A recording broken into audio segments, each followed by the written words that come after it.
ఈ శవం నాకు 15 లక్షలు ఇవ్వాలి, ఎవరిస్తారు అంటూ ఒక వ్యక్తి అడ్డంగా నిలబడి ఏం చేశాడో తెలుసా?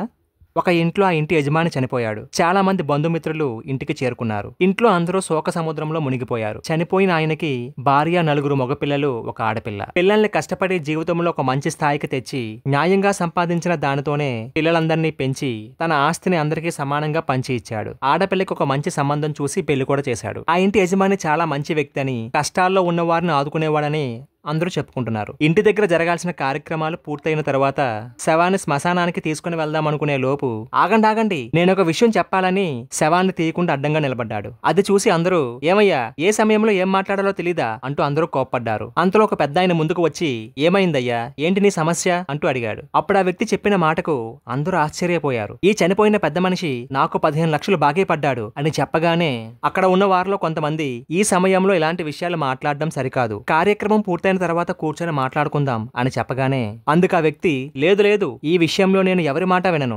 అంత్యక్రియలు పూర్తయిన తర్వాత నన్నెవరూ పట్టించుకోరు, నా డబ్బులు వెనక్కి రావు. కాబట్టి ముందుగా డబ్బుల విషయంలో ఎవరో ఒకరు మాటిస్తేనే నేను శవాన్ని తీసుకుని వెళ్ళడానికి ఒప్పుకుంటాను అని పట్టుబట్టాడు. చనిపోయిన వ్యక్తి కొడుకుల దగ్గరికి వెళ్లి జరిగిందంతా చెప్పి డబ్బులు ఇస్తానని ఒక మాట ఇవ్వండి చాలు, నేను మీకు అడ్డు రాను అని అడుగుతాడు. దానికి ఆ 9 కొడుకులు మా నాన్న కోటీశ్వరుడు, నీ దగ్గర అప్పు చేయడం ఏంటి, అయినా డబ్బుతో మాకేం సంబంధం లేదు, నువ్వేం చేసుకుంటావో చేసుకో అని సమాధానం చెప్పారు. ఆ మాటలు విన్న బంధువులందరూ ఏం చేయాలో అర్థం కాక తలపట్టుకుని కూర్చుంటే ఈ లోపు ఈ విషయం ఆ ఇంట్లో ఏడుస్తూ ఉన్న ఆడపిల్ల దాకా చేరింది. జరిగిన విషయం తెలుసుకున్న పెద్ద ఆయన కూతురు ఏడుస్తూ బయటకు వచ్చి ఇవి నా తండ్రి నాకు ఇచ్చిన నగలు, వీటి విలువ మీకు ఇవ్వాల్సిన దానికన్నా ఎక్కువే ఉంటుంది, వీటిని తీసుకొని ముందు జరగాల్సిన కార్యక్రమానికి అడ్డు రాకుండా ఉండండి, నా తండ్రి మర్యాదకు ఎటువంటి భంగం కలగకూడదని తన దగ్గర ఉన్న నగలు ఆ వ్యక్తికి ఇచ్చేసి ఏడుస్తూ ఇంట్లోకి వెళ్లిపోయింది. దహన సంస్కారాలు ముగించి అందరూ ఇంటికి వచ్చారు. అప్పటి వరకు అక్కడే వేచి ఉన్న వ్యక్తి అందరూ రాగానే నగల మూటను చనిపోయిన పెద్ద ఆయన కూతురి ముందు పెట్టి తీసుకొని నగలు, దీంతో పాటుగా ఈ 15 లక్షల రూపాయలు కూడా తీసుకొని ఆవిడ చేతిలో పెట్టి